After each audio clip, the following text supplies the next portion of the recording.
Hello guys, welcome to another video in my channel. अभी हम जिस मैच के बारे में बात करने वाले हैं वो है कल होने जाने वाला सुपर स्मैश का मैच, जो कि होने जा रहा है नॉर्दर्न डिस्ट्रिक्ट्स और ओटागो के बीच में।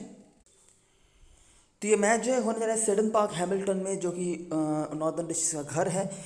एक मैच ऑलरेडी ओटागो ने खेल के रखा हुआ है और जैसा कि हमने प्रेडिक्ट करा भी था, वहाँ पर उतना अच्छा रिजल्ट उनका नहीं गया था। बॉलिंग से काफ़ी ख़राब परफॉर्मेंस उनका रहा था और इसीलिए ज़्यादा कोई कुछ करने लायक था भी नहीं। और सेंट्रल डिस्ट्रिक्ट ने बहुत ही इजीली उनको हराया था और मैच थोड़ा कॉम्प्लेक्स बनाया था उन्होंने। बस जब 4 रन या ऐसा कुछ बाकी थे तब उन्होंने उसी 10 रन के भीतर तीन विकेट उन्होंने खो दिया था, और अपनी गलती से ही। नहीं तो मैच और भी ख़राब बन सकता था ओटागो के लिए। बात करें नॉर्दर्न डिस्ट्रिक्ट की तरफ से, तो ये फॉर्मेट ना नॉर्दर्न डिस्ट्रिक्ट के सपोर्ट में कभी रहा नहीं है। इनके टीम में कुछ प्लेयर्स होते हैं जो T20 स्पेशलिस्ट है, ठीक है। उसके बावजूद भी इनका रिजल्ट उतना अच्छा नहीं होता है।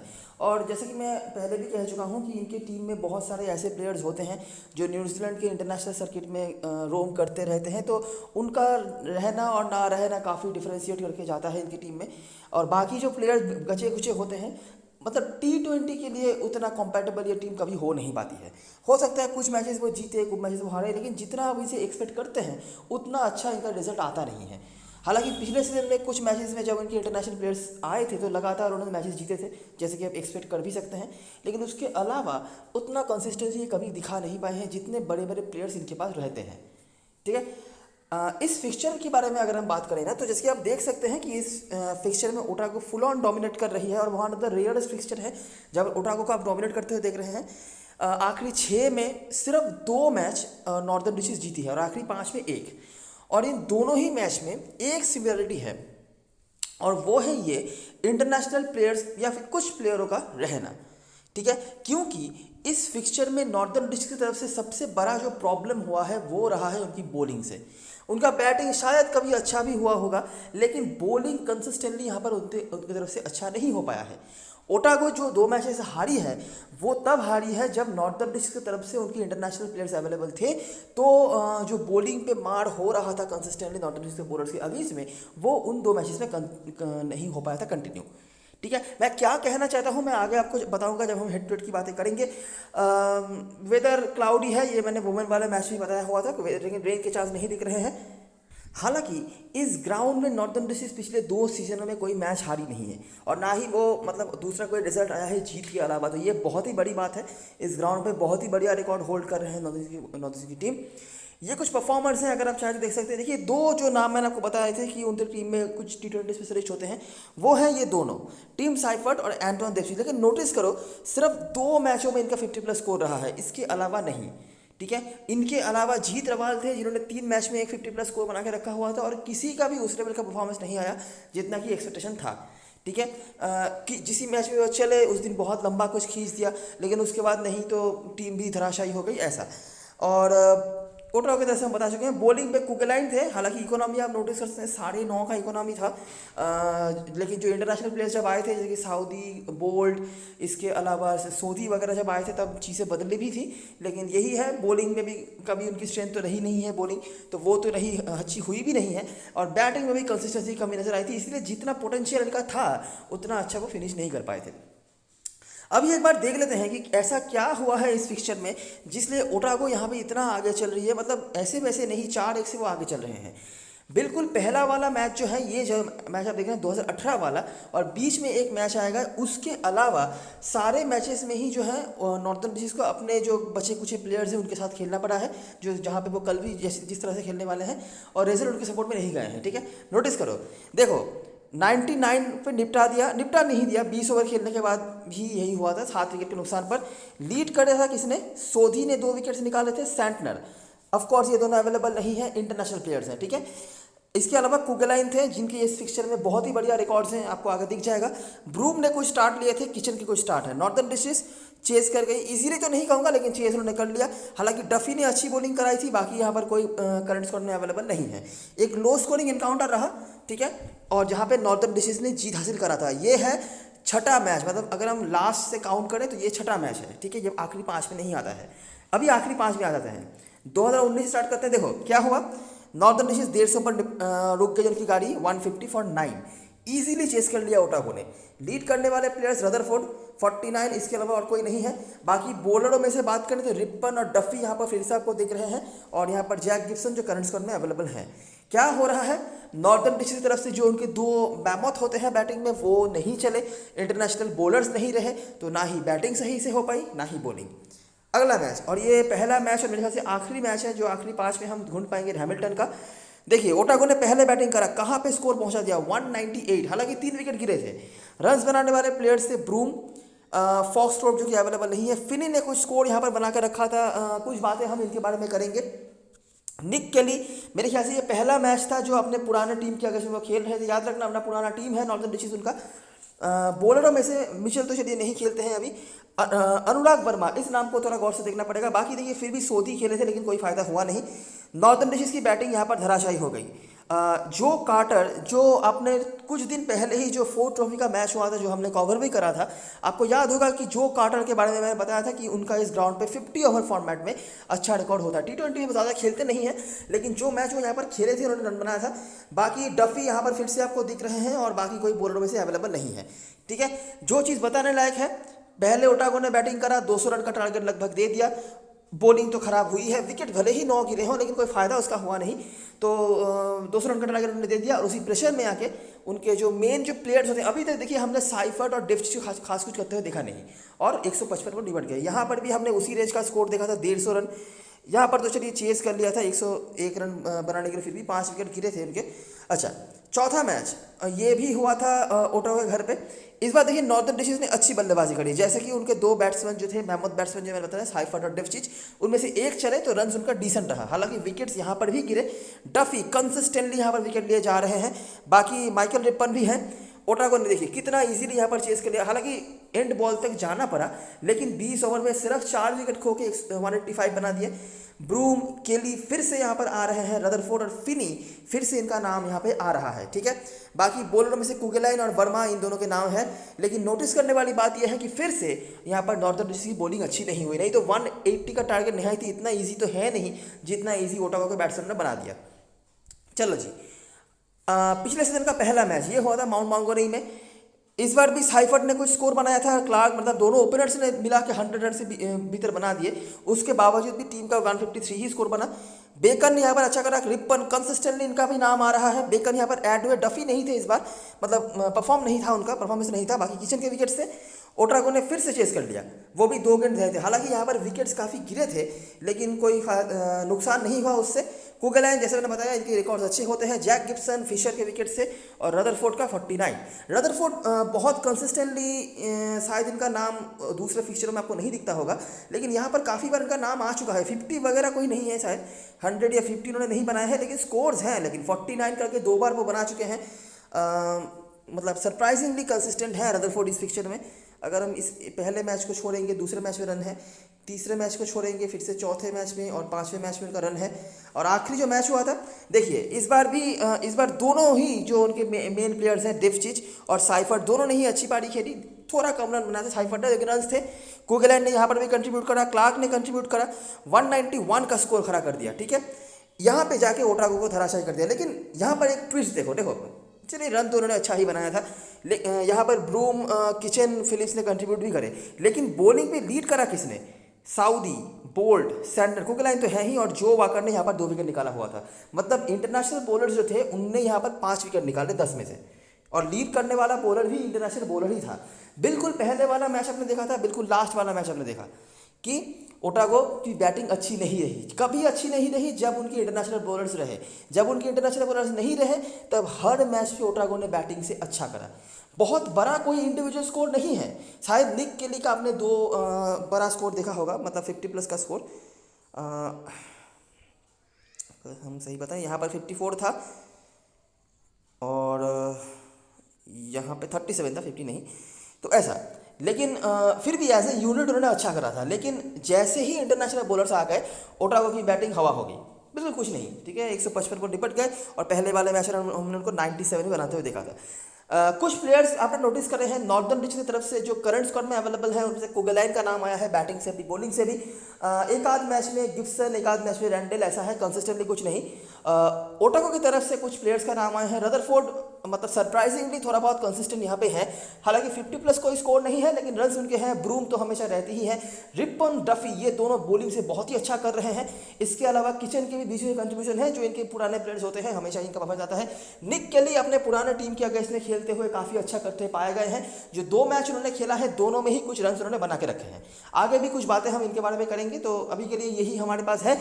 और बाकी ओटागो ने डोमिनेट करा है। अगर हम थोड़ा ज़्यादा स्पेसिफिकली बताएं तो ओटागो की बैटिंग यहाँ पे काफ़ी अच्छी रही है एज ए यूनिट। बॉलिंग चलिए एक बार के लिए रन उन्होंने कंसीड कर भी दिए, लेकिन बैटिंग उनकी काफ़ी अच्छी हुई है। दूसरी तरफ से हम ये भी बता सकते हैं कि नॉर्दर्न डिस्ट्रिक्ट्स की बॉलिंग इस फिक्चर में बिल्कुल भी अच्छी नहीं रही है। ठीक है, अगर हम समराइजन पे आए तो देखिए ऑफकोर्स ये दोनों अवेलेबल नहीं है। ब्रूम हालांकि आपको दिख जाते हैं ओटागो की तरफ से, डिसेंट है जैसा कि ब्रूम का हमेशा रहता भी है। बॉलिंग पे जेकब डफी काफ़ी अच्छा रिकॉर्ड होल्ड कर रहे हैं। हालांकि पिछले सीजन के 2 मैच मिलाकर उन्होंने सिर्फ 1 विकेट निकाला हुआ था। ऑफकोर्स जेकब डफी अब उस फॉर्म पे नहीं रहे हैं जितना अच्छा वो करते थे कुछ सीजन पहले तक, लेकिन अभी भी चलिए विकेट टेकिंग ऑप्शन में माने जाते हैं। बैटिंग भी थोड़ी बहुत कर लेते हैं अगर ज़रूरत पड़े तो इसीलिए हमेशा ही इंपॉर्टेंस इनका ज़्यादा रहता है। टीम में लीडरशिप क्वालिटी भी इनके पास है, तो इसीलिए बाकी ये है रिकॉर्ड। और आखिरी सीजन में जैसा मैं बताया कि दोनों मैच मिलाकर यही 1 विकेट निकाला था। बाकी दूसरे पहले मैच में जब विकेट नहीं था उनका, लेकिन ओवरऑल रिकॉर्ड्स इनके काफ़ी अच्छे हैं। अभी हम आ जाएंगे ग्राउंड के बारे में बातें करने के लिए और देखेंगे कि यहाँ पे हमें क्या क्या चीज़ें मिल रहा है। हेड टू हेड की चीज़ें जितना जो था, कहाँ कहाँ पे क्या वीकनेस रहा, क्या स्ट्रेंथ रहा, कहाँ कहाँ पे क्या क्या करना है, मैंने आपको समझा दिया है। अभी हम बात करें ग्राउंड के बारे में। ठीक है, ग्राउंड पे जैसे कि आपने देखा कि ओवरऑल अच्छा कर रही है नॉर्दर्न डिस्ट्रिक्ट्स की टीम पिछले 2 सीजनों में। इंडिविजुअल अगर हम बात करें तो डेफचीज यहाँ पर अच्छा रिकॉर्ड होल्ड करते थे। बैटिंग से उतना खास नहीं, लेकिन बॉलिंग इनकी बहुत ही काम पे आती थी। अभी ये पॉइंट नोट करना है। ठीक है, डेफचीज क्या है, स्पिन बॉलर है। दूसरे जो बॉलर है इस सोधी, ये भी स्पिन बॉलर है। ठीक है, अभी क्या इसके पीछे रीजन है, क्यों इतना स्पिनर्स का नाम हमने देखना है। डेफचीज का परफॉर्मेंस देखिए, 8 मैच में 19 विकेट। कोई बॉलर भी अगर इतना फिगर अच्छा रख ले तो वो भी मतलब प्राउड फील करे, तो इतना अच्छा परफॉर्मेंस इनका था। बाकी सोधी जो भी स्पिनर ही है, लेकिन पिछले सीजन में डेफचीज ने बॉलिंग नहीं कराई थी। आपको याद होगा सेकंड लास्ट सीजन की शायद बात है, जब कार्टर ने 6 बॉलों पे 6 छक्के मारे थे इनको। अभी पता नहीं उस रीजन की वजह से या नहीं, लेकिन उसके बाद से उन्होंने बॉलिंग ज़्यादा करानी बंद कर दी थी। लेकिन उसके पहले तक उनके रिकॉर्ड यहाँ पर अच्छे थे। अभी देखते हैं इस ग्राउंड पे क्या क्या हो रहा है, किस तरह के स्कोर्स बन रहे हैं और कैसे कैसे मैचेस हो रहे हैं। ठीक है, एकमात्र मैच जो ओटागो के अगेंस्ट में था, अगर हम वो देख लें, जो आखिरी हेड टू हेड यहाँ पर था, मैं आपको रिमाइंड करवा दूँ क्या हमने देखा था। ओटागो ने पहले बैटिंग करी और ब्रूम, केली, फिनी और बॉलिंग से अनुराग वर्मा ने यहाँ पर परफॉर्म करा था। बाकी सोधी, देवचीज जिनका नाम लोग नीचे देखा था, उनका नाम यहाँ पर भी आया है। नॉर्दर्न डिस्ट्रिक्ट की तरफ से करंट स्क्वाड में सिर्फ कार्टर का परफॉर्मेंस है। डफी और करंट स्क्वाड में और कोई अवेलेबल नहीं है। बाकी फॉक्सट्रोट जो स्पिनर है उन्होंने विकेट निकाला हुआ था। तो ये सीन था। ठीक है, जहाँ पर नॉर्दर्न डिस्ट्रिक्ट बहुत ही बुरी तरीके से हरा था ओटागो की टीम ने। ये हेड टू हेड था। अच्छा, उसके आजू बाजू वाले मैचेस देखते हैं। नॉर्दर्न डिस्ट्रिक्ट बनाम ऑकलैंड, नॉर्दर्न डिस्ट्रिक्ट ने बनाया था 195। साइफर, डेपची जिनके आपने नाम देखे हैं। बाकी कुगेलाइन 20 रन। पेसर्स के साथ स्पिनर ने 1 विकेट निकाला हुआ था। कुगेलाइन ने 3 विकेट भी निकाले।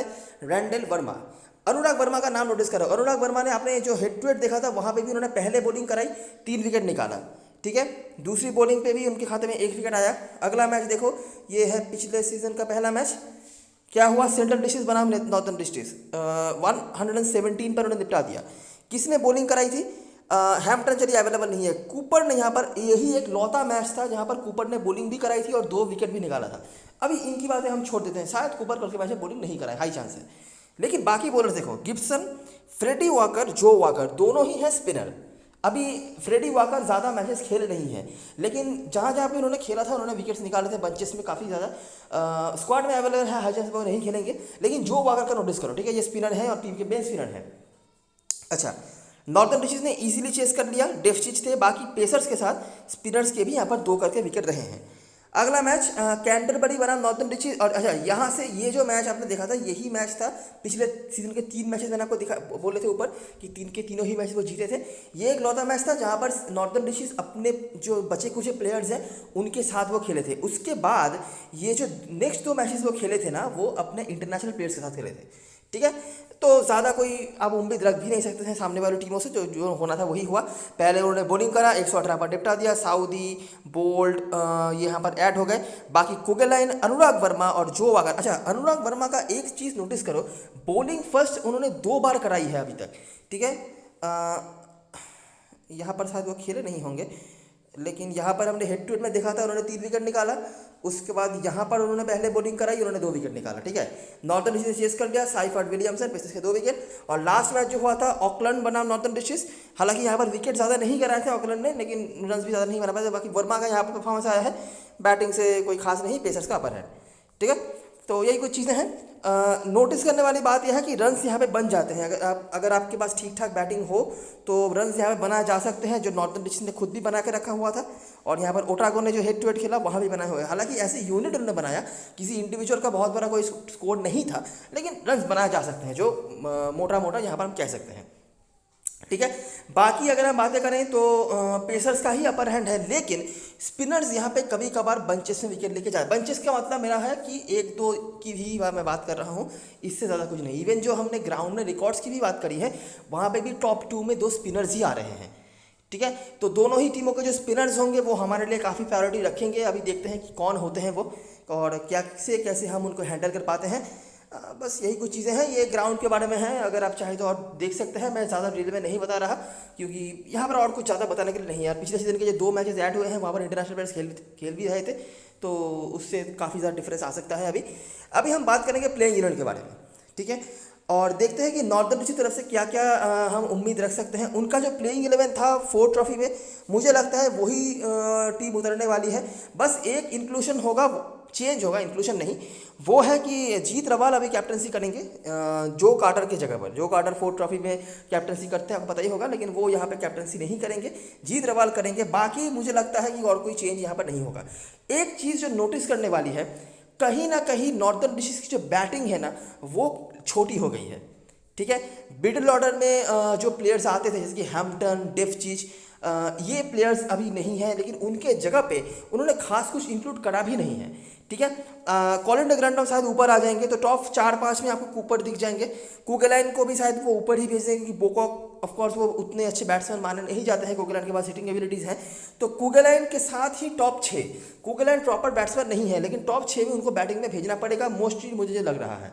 ठीक है, उसके बाद है बोकॉक, रैंडल, चलिए थोड़ी बहुत बैटिंग कर लेते हैं, गिब्सन, वाकर, और यहाँ पर मोस्ट प्रोबेबली अनुराग वर्मा ही खेलेंगे। ठीक है, तो बैटिंग यहाँ पर छोटी हो रही है नॉर्थर्न डिस्ट्रिक्ट टीम की। अगर हम यहाँ पे अभी कुछ प्लेयर्स की बात करें, अच्छा एक चीज़ बता दूं कि इन दोनों टीमों के बीच में इस सीज़न में एक मैच हुआ है। ठीक है, 4 ट्रॉफी में नहीं हुआ है, आपको पता ही होगा। प्लंकेट शील्ड में एक मैच हुआ था। अभी देखिए, प्लंकेट शील्ड अलग बॉल है, अलग फॉर्मेट है, सब कुछ अलग है, मुझे पता है, लेकिन कुछ अगर चीज़ें हमें मिले तो क्यों नहीं हम एक्सेप्ट करें, है ना। अभी जैसे कि पिछले मैच पर आपको याद होगा कि सेंट्रल की तरफ से ग्रेग हे को हमने डिस्कवर करा था, दूर दूर तक कहीं पे उनका नाम नहीं था, लेकिन प्लंकेट शील्ड के एक्सपीरियंस से हमने उनको सिलेक्ट करा था। अच्छा, जो भी हो, तो उस मैच में क्या हुआ था कि नॉर्थर्न डिस्ट्रिक्ट ने बहुत ही बुरी तरीके से हराया था ओटागो को। उन्होंने मेरे ख्याल से एक ही इनिंग शायद बैटिंग करी होगी, 200 रन मारे थे कूपर ने। ठीक है, अभी इस फॉर्मेट में कूपर को आप उतना प्रायोरिटी नहीं दे सकते हैं, अनलेस कि पहले बहुत जल्दी कुछ विकेट्स गिर जाएं, नहीं तो कूपर को प्रायोरिटी यहाँ पर दे पाना मुश्किल है। लेकिन उनके यहाँ पर परफॉर्मेंसेस रहे हैं, अगर आप बड़ी लीग वगैरह खेल रहे हो वहाँ पर आप सोच सकते हो। इसके अलावा रन्स थे कि इनके जीत रवाल के भी। ठीक है, तो ये दोनों बैट्समैनों ने काफ़ी बढ़िया पारी खेल के रखी थी। इसके अलावा भी कुछ बैट्समैन परफॉर्मेंसेस आए थे, जैसे कि भारत पॉपली वगैरह, लेकिन वो तो अवेलेबल नहीं है। और बॉलिंग पे बात करी जाए तो ब्रेट रैंडल, ठीक है, इनने दोनों इनिंग्स मिलाकर मेरे ख्याल से 6 विकेट निकाले हुए थे। जो वाकर वहाँ पर आए थे, जो वाकर पहले इनिंग्स में नहीं थे, लेकिन दूसरे इनिंग्स पर उन्होंने 4 विकेट निकाला हुआ। पहले इनिंग्स में शायद 1-2 विकेट था, लेकिन दूसरे इनिंग्स में 4 विकेट था। ओटागो की तरफ से बताया जाए तो माइकल रिपन हमें वहाँ पर देखने को मिले थे, काफ़ी अच्छी बॉलिंग उन्होंने कराई थी, हेड टू हेड यहाँ की तरह वहाँ पे भी उन्होंने बॉलिंग से काफ़ी अच्छा परफॉर्मेंस करा हुआ था। इसके अलावा निक केली का परफॉर्मेंस आया था। निक केली ने पहले इनिंग से 50+ स्कोर बना था, दूसरे इनिंग में रन आउट हो गए थे 0 पे रदरफोर्ड के कुछ स्कोर से। बाकी कोई बैट्समैन उस तरह से नहीं कुछ कर पाए थे। ओवरऑल अगर मैं उस प्लंकेट शील्ड के वीडियो से जो हमने डिस्कवर करा था कि किचन का इस फिक्चर में रिकॉर्ड अच्छा रहता है, तो जो नाम हमने ऊपर देखे थे वही यहाँ पर है। सिर्फ कुछ हद तक प्रायोरिटी शायद जो वाकर की बढ़ सकती है, और हेनरी कूपर एक आउट ऑफ नोवेयर नाम आ रहे हैं अगर आप देना चाहते हैं तो। और 4 ट्रॉफी से जो इस ग्राउंड पे हुआ था, जो लास्ट मैच, वहाँ पे हमने क्या देखा था कि वहाँ पे जो कार्टर, जो इनके 4 ट्रॉफी या 50 ओवर फॉर्मेट के कैप्टन होते हैं, उनका इस ग्राउंड पे रिकॉर्ड बहुत अच्छा होता है। ठीक है, 60-70 के इर्द गिर्द उनका हमने एवरेज देखा हुआ था, तो वो एक ऑप्शन रह जाते हैं। कूपर, कार्टर, ये दो बैटिंग ऑप्शन आपके पास अवेलेबल होता है अगर आप रबाल के आजू बाजू में किसी को देखना चाहते हैं। तो रबाल जो लास्ट हेड टू हेड हुआ था वहाँ पे भी उन्होंने रन बनाया था, और जो ग्राउंड पे रिसेंटली फोर्थ ट्रॉफी का मैच हुआ वहाँ पे भी उन्होंने रन बनाया था। सही है। हालांकि बॉलिंग अच्छी नहीं हुई थी, मैककॉन्ची और लियो कार्टर ने मार मार के बिल्कुल उधेड़ दिया था उनकी बॉलिंग को, लेकिन बैटिंग उनकी डिसेंट रही थी। रवाल, कार्टर और कूपर ने अच्छी बल्लेबाजी करी थी। अच्छा, अभी अगर हम यहाँ पे बात करें तो देखिए क्लार्क ओपनिंग इनके ये कर रहे हैं, कुछ स्टार्ट उन्होंने लिया है लेकिन इससे ज़्यादा कोई उन्होंने करा नहीं है। 20-25 करके स्कोर उन्होंने बना के रखे हुए हैं, और अगर आप दोनों ओपनर्स को लेने जाते हैं तो प्रॉब्लम हो सकता है आपके लिए। तो मैं सजेस्ट यही करूँगा कि एक को ही लेकर चलो, रबाल को आप लेकर चल सकते हो, काफ़ी सारे पॉइंट्स इनके सपोर्ट में आ रहे हैं, स्पेशली बैटिंग फर्स्ट में। सेकंड इनिंग्स में अगर आप चाहो तो क्लार्क को कंसीडर कर भी सकते हो। हमने फोर्थ ट्रॉफी में भी देखा था कि सेकंड इनिंग्स में इनके रिकॉर्ड अच्छे रहते हैं, मतलब ग्राउंड पे अगर बात करी जाए तो। ये फोर्थ ट्रॉफी की बात है क्योंकि देखिए इन सारे प्लेयर्स की इस फॉर्मेट में, इस कंपटीशन में उतना रिकॉर्ड नहीं है, तो इसीलिए आजू बाजू से टूर्नामेंट के भी हमें रिकॉर्ड देखने पड़ रहे हैं, और क्यों ना देखिए हमारे पास सारे नॉलेज हैं क्योंकि। अच्छा, तो कार्टर हमारे पास उसके बाद दूसरे बैटिंग ऑप्शन के तौर पर आ रहे हैं, मेजर बैटिंग ऑप्शन। उसके बाद अगर आप देखना चाहते हैं, स्पेशली अगर आप टॉप में से प्लेयर्स को छोड़ रहे हैं तो कूपर का ऑप्शन बना रहता है। सही है। कॉलिन डी ग्रैंडम बिल्कुल भी फॉर्म पर नहीं है, प्रॉब्लम एक ही है। देखिए फॉर्म का अगर हम बात करते हैं तो कॉलिन डी ग्रैंडम कभी भी हमारे टीम में नहीं आते। प्रॉब्लम एक नहीं दो है, एक तो ये परसेंटेज कैप्टन हैसरत होने वाले हैं, और दूसरा प्रॉब्लम ये है कि टीम इनको कुछ हद ज़्यादा ही प्रायोरिटी देती है। मतलब आपको याद होगा, अगर आपने फोर्थ ट्रॉफी का मैच खेला होगा तो 5 ओवर में भाई साहब 60 के ऊपर रन कंसीडर किए थे इन्होंने, लेकिन फिर भी इनसे ही बॉलिंग कराई जा रही थी और बैटिंग भी इनको सही जगह मिल जा रही है। तो इसीलिए इनको मतलब अंडर एस्टिमेट करना थोड़ा रिस्की हो सकता है। बाकी देखिए सेफ रहने के लिए आप रखेंगे, रिस्क अगर आप ले सकते हैं तो कौन से ऑप्शन होंगे मैं टीम बनाने के टाइम पे दिखा दूंगा। कुगल एंड वास्टा भाई हम छोड़ नहीं सकते हैं। बॉलिंग पे रैंडल मेरे लिए प्रायोरिटी रखेंगे, और अनुराग वर्मा, ये दोनों हमारे लिए मेन पेसर होने वाले हैं। अनुराग वर्मा के रिकॉर्ड्स अच्छे हैं, स्पेशली बॉलिंग फर्स्ट में आप देख सकते हैं।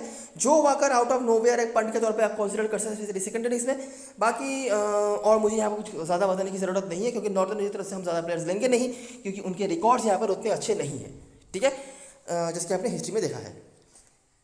ऑर्डर की तरफ से बात करें तो ऑलरेडी जो प्लेयर्स हमारी टीम में ज़रूर से होंगे, रदरफोर्ड होंगे, ब्रूम होंगे, केली होंगे, रिपन होंगे, किचन होंगे और डफी को हम रख ही लेंगे, कोई दिक्कत वाली बात यहाँ पे नहीं है। तो ये हमारे मेन 6 प्लेयर्स हैं। हो सकता है एक बार के लिए हम डफी को लेकर कुछ सोचें तो अलग बात है, अभी के लिए है। अच्छा, 7वां प्लेयर अगर आप लेने की सोच रहे हो, मैट बेकन, जिन्होंने पिछले मैच में काफ़ी अच्छी बॉलिंग कराई थी। मैं उनके विकेट्स की बात नहीं कर रहा क्योंकि विकेट्स जितना उनका क्रेडिट है उससे ज़्यादा उनके बल्लेबाजों ने गिफ्ट दिया हुआ था, वहाँ पे विकेट गिरना नहीं चाहिए था, जल्दबाजी करते हुए आउट हुए थे। लेकिन जो भी हो, विकेट हैं तो हैं। लेकिन अच्छी बात उनकी तरफ से यह है कि उन्होंने अच्छी बॉलिंग कराई थी उन विकेट के अलावा भी। ठीक है, तो मैट बेकन एक डिसेंट ऑप्शन है, इन फॉर्म है, और इस फॉर्मेट में पिछले सीजन में अच्छी बॉलिंग कराई थी उन्होंने। जो प्लेयर के ऊपर आप कंसीडर कर सकते हैं वो है जॉश फिनी, या जॉश जो भी इनका नाम है। इनने 2 ओवर बॉलिंग कराई थी। क्यों बॉलिंग कराई थी? क्योंकि गिब्सन को जो खिला रही थी टीम, इनको मार पड़ गई थी। ठीक है, हालांकि बैटिंग मुझे उतना कंफर्टेबल इनका नज़र नहीं आया, मुझे लगता है ओपनिंग स्लॉट इनके लिए कंफर्टेबल नहीं जोन होना चाहिए। लेकिन टैलेंटेड प्लेयर है ये, बॉलिंग मिल रही है, और ये भी एक स्पिनर ही है। ठीक है, अगर आप स्पेस मैनेज कर पा रहे हो, बहुत मुश्किल होगा इनको लेना, मुझे पता है स्मॉल लीग में, इसीलिए मैं इनिशियली कंसीडर भी नहीं कर रहा। अगर आप मैनेज कर पा रहे हो या बड़ी लीग खेल रहे हो, एक आध टीम में इनको ले लेना। इनके हेड टू हेड रिकॉर्ड्स अच्छे हैं, इन्होंने बीच में 20 एक में 40+ का स्कोर उन्होंने बना के रखा था, इंक्लूडिंग जो लास्ट हेड टू उन्होंने इस ग्राउंड पर खेला था उन्होंने बनाया है। ठीक है, एक ट्राइएबल ऑप्शन है, बस मैं इतना ही कहूँगा। बाकी देखिए रदरफोर्ड अच्छा कर रहे हैं, 50+ स्कोर ज़रूर नहीं है लेकिन स्टार्ट्स हमेशा ही ले रहे हैं। ब्रूम तो है ही, किचन, रिपन के भी यहाँ पर डिसेंट परफॉर्मेंसेस हैं। तो ये 4 तो हमारी टीम में है ही। केली तो आपने देखा ही है, और प्लगशी में भी अच्छा करा था इन्होंने, तो इनको भी हम लग के चलेंगे। उसके बाद डफी है, उतना अच्छा रिकॉर्ड इनका नहीं है लेकिन चलिए सेफेस्ट होंगे ऑप्शन। अगर आप यहाँ पर एक्स्ट्रा कोई बॉलर ऑप्शन ले पा रहे हैं डफी के अलावा तो आप देख सकते हैं। बाकी बेकन को हम सेफ, जो अच्छे बॉलिंग ऑप्शन में दिखे हैं तो उनमें हम रख सकते हैं पेसर के रूप में। कैप्टन मसलन चॉइस की बात करें तो कॉलिन डी ग्रैंडम और रवाल, इन दोनों के इर्द गिर्द लोग जा रहे हैं। अभी इन दोनों को ही लेकर मुझे डाउट है। रवाल बैटिंग फर्स्ट में जितना अच्छा रिकॉर्ड इनका रहा है, बैटिंग सेकंड में नहीं, जो 50+ स्कोर उन्होंने बना के रखा था वही मेरे ख्याल से बैटिंग फर्स्ट में था पिछले सीजन में। और कॉलिन डी ग्रैंडम बिल्कुल भी फॉर्म पर नहीं है, लेकिन ये T20 है, क्या पता एक आध शॉट लग जाए और 20-25 रन भी अगर बना दे। बॉलिंग भी इनको पूरा ओवर मिलने वाला है, तो क्या पता विकेट अगर निकल आए तो काफ़ी अच्छे पॉइंट वो देखे जा सकते हैं और टीम लोगों के कैप्टन हासिल रन भी होंगे। ठीक है, यही एक प्रॉब्लम है बस। और यहाँ पर कुकर एंड कार्टर रिस्क लेना है तो कूपर और क्लार्क, कुछ स्टार्स इनके भी हैं, और रैंडल, ये कुछ ऑप्शन रैंडल या वर्मा में से आप देख सकते हो। ओटाको की तरफ से रदरफोर्ड, किचन, रिपन, ब्रूम, ये चारों ही सबकी टीम में होंगे। मुझे लगता नहीं रदरफोर्ड को कैप्टन बनाने वाला है, लेकिन टीम में सबके होंगे, इसमें कोई डाउट नहीं है। रदरफोर्ड के बारे में मुझे बताने की जरूरत नहीं है, क्या ऑब्जर्वेशन हमारा है कि हमने पहले भी नोटिस करके रखा हुआ है। निक केली बहुत ही अच्छे ऑप्शन है हमारे लिए, मुझे अभी भी लग रहा है इनके परसेंटेज चाहे कुछ भी बोले, लोग इनको टीम में जरूर लेके आएंगे। ठीक है, और बेकन यहाँ से आउट ऑफ नोवेयर कुछ देखना है। जॉश फिनी को आप एक ट्राई ज़रूर कर सकते हैं, अच्छे टैलेंट है, और इस ग्राउंड पे जो लास्ट मैच वो खेल गए हैं उनने अच्छा बैटिंग करके रखा हुआ था, और क्या पता उनकी बॉलिंग भी यहाँ पर थोड़ी बहुत काम पे आ जाए, इसीलिए। अभी देखो, जो प्लेयर्स हमारे टीम में पक्का आ चुके हैं, जिनके बगैर हम टीम नहीं बनाएंगे, चाहे 0 करें 100 करें कुछ भी करें, वो है ये बोकॉक। कोई ये ऐसी कोई बात नहीं है, बोकॉक को मैंने बस स्पेस मैनेज करने के लिए रखा है, क्योंकि 7वां प्लेयर अगर आप कीपर ओटाको के लेने जाते हैं तो इंपॉर्टेंट प्लेयर्स को आपको छोड़ना पड़ सकता है, इसीलिए मैंने बोकॉक को रखा है, और मोस्ट प्रोबेबली इनके पास बैटिंग भी आ जानी है। अच्छा, अभी बात करें बाकी प्लेयर्स के बारे में। बैटिंग सेक्शन में 2 डिसेंट ऑप्शन हैं जिनको लोग स्मॉल लीग में कंसीडर कर सकते हैं, वो है रवाल और कार्टर। रवाल स्पेशली मैं कहूँगा बैटिंग फर्स्ट में, ठीक है, बैटिंग सेकंड में अगर आप चाहो चांस ले सकते हो। ठीक है, और कार्टर का इस ग्राउंड पर रिकॉर्ड हमेशा अच्छा रहता है, 4 ट्रॉफी में अच्छा कर रहे हैं और अच्छे मोमेंटम में दिख रहे हैं, बिल्कुल ट्राइएबल ऑप्शन है। और अगर बिल्कुल आउट ऑफ नोवेयर कुछ देखना है तो वो है कूपर।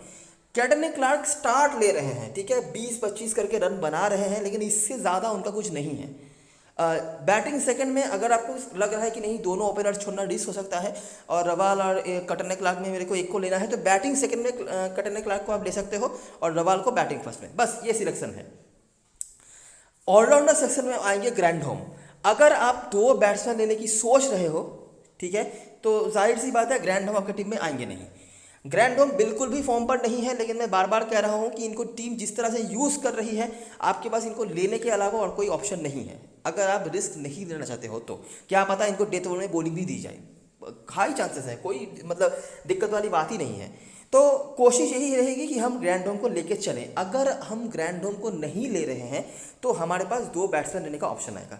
अच्छा, अगर आप ग्रैंडहोम को ले रहे हो तो ऑफकोर्स जो वाकर का कोई चांस नहीं बनेगा, जैसा कि नहीं बनेगा फिनी का, ये मुझे बताने की ज़रूरत नहीं है। अगर आप यहाँ पे समझ लीजिए किसी बैट्समैन को नहीं ले रहे हैं, आप ये चांस ले रहे हैं कि नहीं हमें बैट्समैन नहीं लेना है, तो आपके पास ये ऑलराउंडर्स जो आएंगे, जैसे कि ग्रैंडहोम हो गए, वाकर हो गए या फिनी हो गए। फिनी चलिए मैं मान लेता हूँ आप स्मॉल लीग में नहीं लेना चाहेंगे, लेकिन वाकर और ग्रैंडहोम स्मॉल लीग में ट्राई करने वाले प्लेयर्स हैं। तो वाकर मुझे बिल्कुल नहीं पता है क्यों ऑलराउंडर में देखे रखा है, लेकिन काफ़ी डिसेंट ऑप्शन है, अगर पॉसिबल हो एक ट्राई ज़रूर करना है इनको। ठीक है, अच्छा, बाकी बैटिंग में मैंने बता दिया है कौन कौन सा ऑप्शन है। कूपर मैं कंसिडर कर रहा हूँ स्मॉल लीग में नहीं ले पाएंगे, लेकिन बड़ी लीग के लिए एक स्लॉट इनके लिए बचा कर रखना है। बॉलर सेक्शन में जो ऑटोमेटिकली हमारे टीम में होंगे वो है कुकेलैंड और बेकन। इसके अलावा जनता जाएगी किसके साथ? जनता जाएगी डफी के साथ। हमारे पास ऑप्शन है अनुराग वर्मा, बहुत ही डिसेंट ऑप्शन है, स्पेशली बॉलिंग फर्स्ट में इनको रखना है, बॉलिंग सेकंड में भी रख सकते हो, कंसिस्टेंट विकेट है इस ग्राउंड पे इनके, हिट में भी है, लेकिन बॉलिंग फर्स्ट में तो छोड़ना ही नहीं है गलती से भी। ठीक है, तो अनुराग वर्मा यहाँ पर ऑप्शन है, और मुझे कुछ खास दिख नहीं रहा है, गिब्सन वगैरह का ऑप्शन है, लेकिन आप अगर मैनेज करोगे, रैंडल ऑप्शन है, तो अनुराग वर्मा और रैंडल में से किसी एक को लेना है। अनुराग वर्मा आप चाहो तो सेकेंडरी से ड्रॉप कर सकते हो, लेकिन फर्स्ट बॉलिंग पे ऑफकोर्स रखना है। और अगर आप अनुराग वर्मा नहीं ले रहे हो, लेकिन नॉर्थ से कोई दूसरा बॉलर आपको लेना है, तो आप रैंडल को ले सकते हो। ठीक है, आपने रैंडल यहाँ से ले लिया, आपने यहाँ पर ग्रैंडहोम को ले लिया, तो ऐसा भी स्ट्रक्चर आप बना सकते हो, कोई दिक्कत वाली बात नहीं है। और 8.5 क्रेडिट में आप एक बैट्समैन को ले सकते हो, तो आप ले लो। यहाँ पे कौन आएंगे? कूपर ही आएंगे या क्लार्क आएंगे, जो भी आएंगे, तो आप ऐसा कर सकते हो। ठीक है, और अगर आपको क्रेडिट का दिक्कत आ रहा है तो रैंडल के जगह पर ले लो अनुराग वर्मा को, और क्रेडिट मैनेज करके 9 क्रेडिट देके रवाल को ले लो। ये भी स्ट्रक्चर सही है, कोई दिक्कत वाली बात नहीं है, सारे मेन प्लेयर्स भी आ गए, कोई रिस्क भी नहीं है, कुछ भी नहीं है। ठीक है, कैप्टन वाइस कैप्टन चॉइस की बात करें, देखिए clean captain vice captain choice यहाँ पर मुझे कुछ दिख नहीं रहा है। रिपन एक बहुत अच्छी ऑप्शन है, उनका जो प्लंकेट शील्ड का परफॉर्मेंस रहा है वो बहुत ही बढ़िया रहा था इस टीम के अगेंस्ट में, ओवरऑल भी इनके रिकॉर्ड अच्छे रहे हैं। बॉलिंग से यहाँ पर अच्छा कर रहे हैं रिपन, बैटिंग मिलेगी या नहीं इसमें कोई गारंटी तो मैं नहीं देता, लेकिन ये एक अच्छे ऑप्शन है। कुगेलैंड बहुत ही डिसेंट ऑप्शन है। कुगेलैंड के एज एन ऑलराउंडर कंसिडर करना है, क्योंकि उनको बैटिंग भी ढंग जगह अच्छी जगह में मिल जानी है और बॉलिंग तो ये 4 ओवर कराती ही है। और मुझे लगता है कुगेलैंड को आप कैप्टन बना सकते हैं, क्योंकि इनको पूरी तरीके से एक्सपोजर मिल सकता है, ठीक है। और कोई फॉर्म का कोई दिक्कत भी अभी तक उनका नहीं नजर आया है, तो ये दोनों डिसेंट ऑप्शन है। अगर कॉलिन डे ग्रैंडम फॉर्म पर होते तो कॉलिन डे ग्रैंडम बिल्कुल अच्छे ऑप्शन थे, लेकिन उनका कोई फॉर्म का अता पता नहीं है, इसीलिए मैं कोई गारंटी नहीं दे पा रहा हूँ, ठीक है। कुछ रिस्क लेना है आपको, तो निक केली इनके ऊपर आप देख सकते हैं, जो जितने भी मैचेस इन्होंने खेले हैं अपने पुराने टीम के अगेंस्ट में, जिस भी फॉर्मेट में उन्होंने हमेशा अच्छा परफॉर्मेंस करा है, चाहे वो प्लंकेट शील्ड हो, चाहे वो T20 हो, हमेशा, ठीक है। तो निक के लिए एक ऑप्शन बनते हैं। और अगर आप उससे भी कुछ बड़ा कुछ देखना चाहते हैं या रिस्क लेना चाहते हैं, तो कार्टर को ट्राई कर सकते हैं। कार्टर के इस ग्राउंड पे हमेशा ही रिकॉर्ड्स अच्छे रहते हैं, आपने फोर्थ ट्रॉफी में देखा है, आपने हेक्टर में भी देखा है, ठीक है। तो ये कुछ ऑप्शंस हैं।